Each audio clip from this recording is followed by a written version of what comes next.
बिहार की राजनीति में रामविलास पासवान एक बहुत ही नामी चेहरा है और किसी परिचय के मोहताज नहीं है, लेकिन बिहार में एक और पासवान है जो पासवान समाज से ही आते हैं और पासवान समाज के साथ ही पूरे बिहार और देश की राजनीति में दिलचस्पी रखते हैं और बिहार को एक विकसित राज्य बनाना चाहते हैं और बिहार एक विकसित राज्य बने और आगे बढ़े, इसी के लिए जो है एक पार्टी का गठन किया है उन्होंने, युवा बिहार सेना।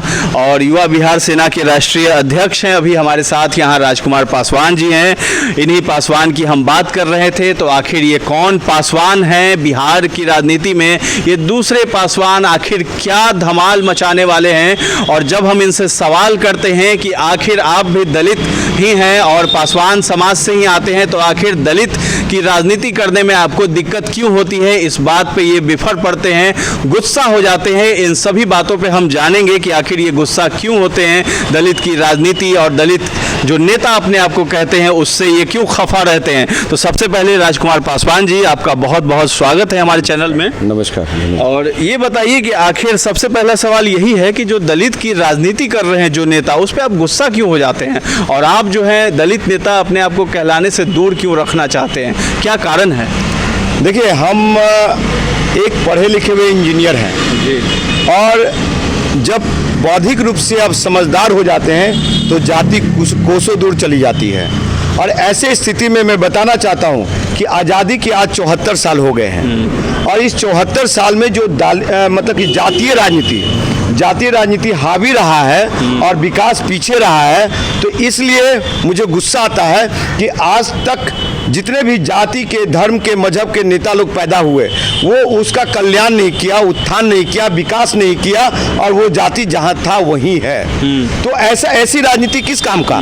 तो हम इसीलिए मुझे अंदर से बड़ा उन नेताओं के खिलाफ आग उगलते हैं, गुस्सा आता है मुझे कि हम जातीय राजनीति नहीं करेंगे। हम पासवान जाति से जरूर हैं, लेकिन उन युवा जो पासवान है, जो युवा पीढ़ी के नौजवान साथी लोग पासवान जाति से, दलित समाज से हैं, उनसे मैं बार बार कहता हूं कि आप लोग अब उससे आगे उठो। बिहार का विकास चाहिए, तुम्हारे परिवार का विकास चाहिए, तुम्हारा कल की पीढ़ी का विकास चाहिए, अब जाति का विकास नहीं चाहिए। आपने जो है लोकसभा चुनाव लड़ने का काम किया और सीधे जो है रामविलास पासवान को टक्कर दे दिया आपने। उसके बाद उनके भाई पशुपति कुमार पारस, उनके भी खिलाफ आप चुनाव लड़ गए और ऐसा भी सुनने में आया था कि आपको रोका भी गया था चुनाव लड़ने से। तो वो सब क्या चीज़ें थी? आखिर पासवान समाज से वो आते हैं, आप उनके खिलाफ मतलब इतना रोकने के बाद भी कैसे हिम्मत आपने जुटाया? देखिए, मैं वहाँ पर जाके देखा कि आदरणीय रामविलास पासवान के नेतृत्व में दलित समाज तो छोड़िए, पासवान जाति ही 70 साल मतलब 74 साल पहले जो आज़ादी से पहले की बात कर रहा हूं मैं, आज़ादी से पहले की जो रूपरेखा था दलितों का, जो वस्तु स्थिति थी दलितों का, वैसा स्थिति मुझे देखने को मिला। आज 2020 में मैं कहता हूं कि जाइए आप ये यूसुफपुर गांव हाजीपुर में, वहां पे हाजीपुर के लोग अभी भी बड़े पैमाने पे रिक्शा चलाते हैं। अब वो रिक्शा चलाते हैं, गरीबी या टाटी झोपड़ी में रहने को मजबूर हैं। तो इसलिए मुझे दर्द जगा कि नहीं, अब विकास की बात करेंगे, जाति की बात हम नहीं करेंगे, जाति लाठी की नहीं करेंगे। और हमने 2014 में रामविलास पासवान जी को चुनौती दिया और इस बार भी पशुपति कुमार पारस जी को दोनों टाइम उन लोगों ने बैठाने की कोशिश किया, लेकिन हम अपने ईमान को नहीं बेचा और बैठा नहीं, जरा भी अपनी जान माल को परवाह नहीं करते हुए, और हम लगातार लड़ते रहे। अब मुझे साजिश भी किया जान से मरवाने का ये लोग परिवार पार्टी, लेकिन हम मुखरता से अपने फेसबुक पे लिखा और क्या कहते हैं जनता के बीच में गए, जनता ने मुझे सम्मान दिया, जो जितना सम्मान मिलना था। तो ये स्थिति रही है। चलिए, इस बार जो है विधानसभा चुनाव में जो क्षेत्र आपने चुना है, राजापाकड़ विधानसभा क्षेत्र है, वहाँ जो है आरजेडी और जेडीयू का हमेशा से दबदबा रहा है। अभी फिलहाल जो शिवचंद्र राम है वहाँ से राजद के एमएलए हैं, तो उनको शिकस्त आप कैसे दीजिएगा? वो दमखम रखने वाले बड़े नेता हैं, आखिर आप कैसे उनको शिकस्त दीजिएगा? देखिए, 2005 में आदरणीय नीतीश कुमार जी ने जिनको टिकट दिया था वो अब मतलब कि वो इस दुनिया में नहीं रहे।